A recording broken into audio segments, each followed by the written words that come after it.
අද බලමු අපි කපුරු පැලයක් කුණු වෙන්නේ නැතුව අපි කපුරු පැලයක් මැරෙන්නේ නැතුව කොහොමද හදාගන්නේ කියලා. මුලින්ම මේ පැල ටික මම ඊයේ අරගත්තේ. ඊයේ හවස අරගත්තේ. එතකොට ඊට පහුවෙන ඉඳ තමයි මේ පැල ටික හදන්නේ. පැල ටික හදනකොට වතුර දාන්න එපා.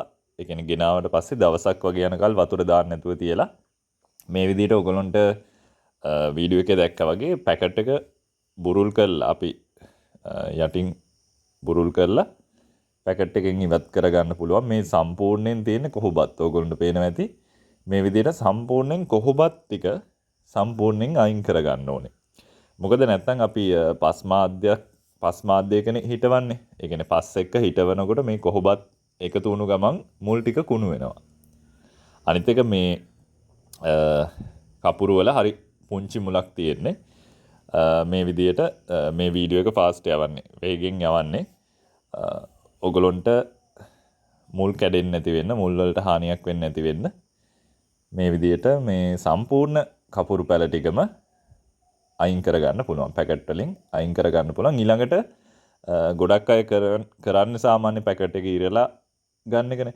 පැකට් එක ඉරලා ගන්නකොට අර ඒ තියෙන තෙරපීම නිසා මේ සමහර විට කපුරු වල අතු කැඩෙන්න පුළුවන්. ඒ වගේ මුල් වලට හානි වෙන්න පුළුවන්. නැත්තම් කතුරකින් කපලා ගත්තත් අපිට ආයේ පැකට් එක පාවිච්චි කරන්න බෑනේ. දැන් මේ පැකට් එක සම්පූර්ණයෙන් ඕගොල්ලන්ට ආයෙ පැලයක් හදාගන්න පාවිච්චි කරන්න පුළුවන්.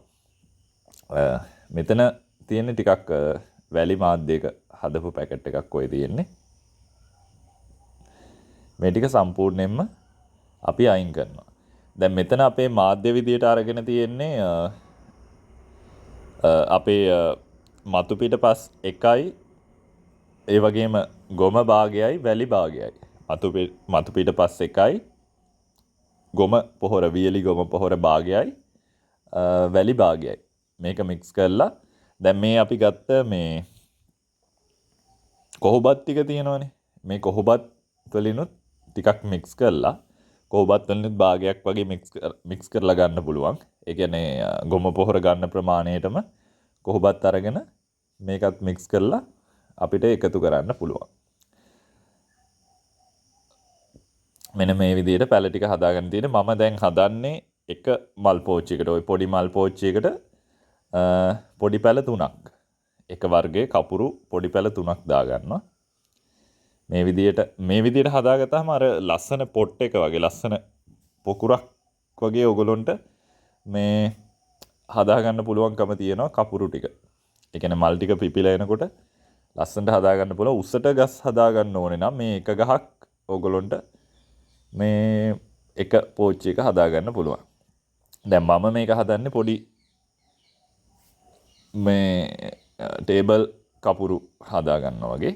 ටේබල් කපුරු වගේ. දැන් මේ විදිහට අපි හදාගත්තට පස්සේ කපුරු ටික කැප්ටාන් දිලීරනාශකය අරගෙන මේ ටිකට දාන්න පුළුවන්. කැප්ටාන් දිලීරනාශක හදාගන්නකොට වතුර ලීටරයට කැප්ටාන් තේ හැන්දක වගේ ප්‍රමාණයක් දිය කරලා කෙලින්ම මේ මල් වලට දාන්නේ ගහට දාලා අපිට මේ දිලීරනාශක එකතු කරන්න පුළුවන්.